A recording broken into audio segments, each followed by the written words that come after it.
civilmedia.mk. Слободно, независно, отворено.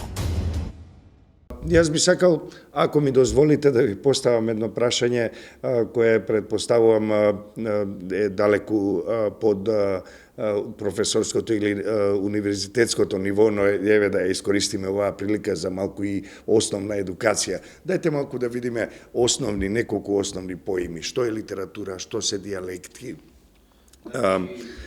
што значи стандардизација, кога е стандардизиран јазикот. Еве слушнавме еден политичар неодамна два пати кажа дека е стандардизиран јазикот, македонскиот јазик во 1977 година. Тоа е впрочем годината на запишувањето на јазикот во Обединетите нации.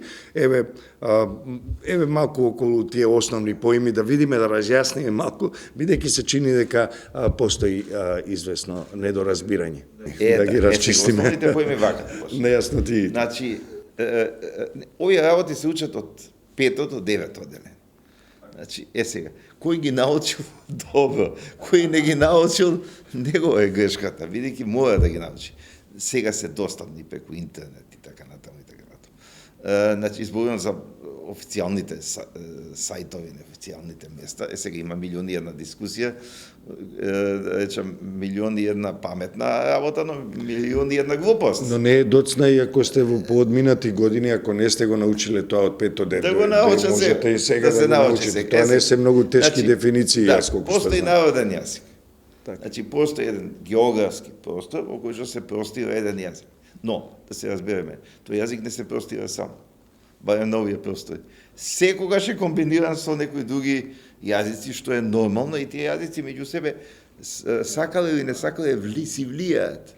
И затоа не случајно во 19-тите веќе развиена наука што се именува балканистика, во која што сака да покаже дека овие јазици мешајќи се меѓу себе се ускладиле и во лексиката во зборовите, и во граматиката, па дури и во фонетиката, или во изговорот и така натаму и така натаму.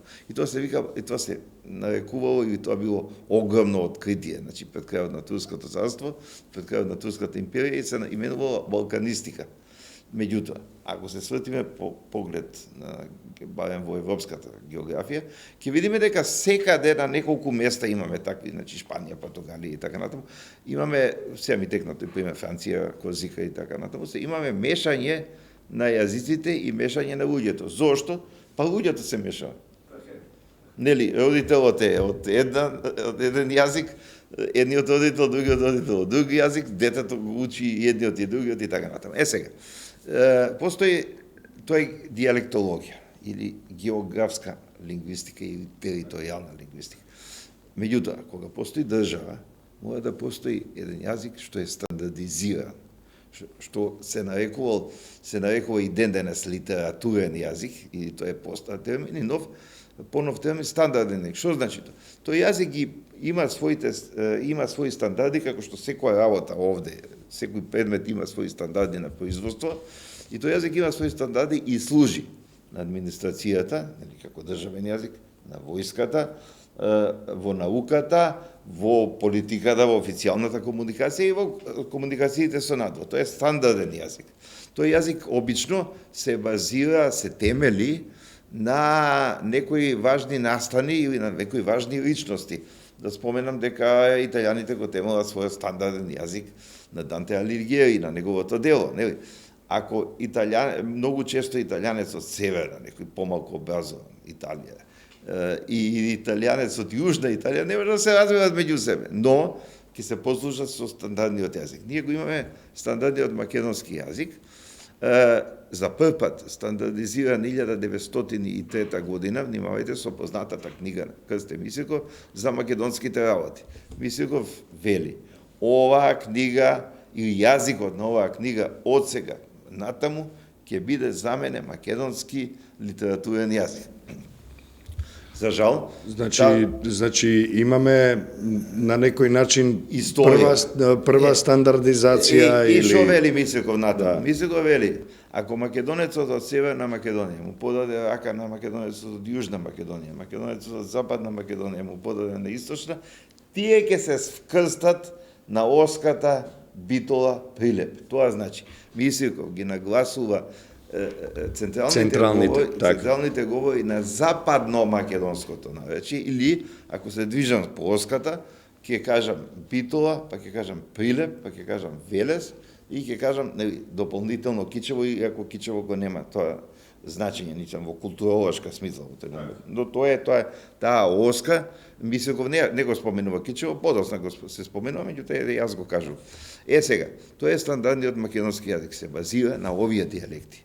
И се разбира, морам да ве подсетам на настан, кога доаѓа до приближување меѓу Тито и Ѓорги Димитров, и кога се отворат школи и културни центри во денешна Република Албанија, значи во Пиринска Македонија, се предава настава на овој стандарден јазик. Значи, тие луѓе го учат овој јазик. Дуи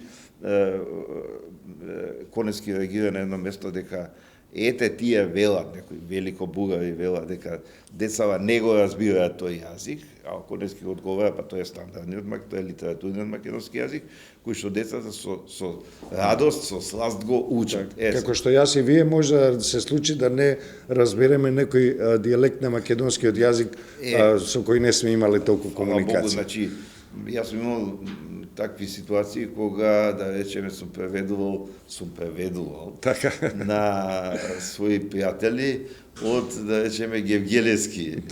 Значи, бидејќи не може да разберат, не ми е струка тоа, па им велам полека зборувајте. Да, за да може да преведете на за да може да го трансформирам, нели, на стандарден јазик се разбира. Што не значи дека тоа не е македонски јазик, но е дијалект кој е нормална ситуација, тоа е сосема нормална ситуација. Или за оние што живееле во Лондон добро знаат дека оној кокни во источен Лондон не може да го разберат луѓето што живеат во Нортвест. Тоа е меѓународна комуникација. Значи, се она што се потпишува надвор државата, ако се работи за македонски јазик, ако не се земе англиски, нели, во двете насоки, се потпишува на македонскиот стандарден јазик, или да речеме на грчкиот стандарден јазик, на албанскиот стандарден јазик, на францускиот стандарден јазик, нели, на бугарскиот стандарден јазик, на српскиот стандарден јазик.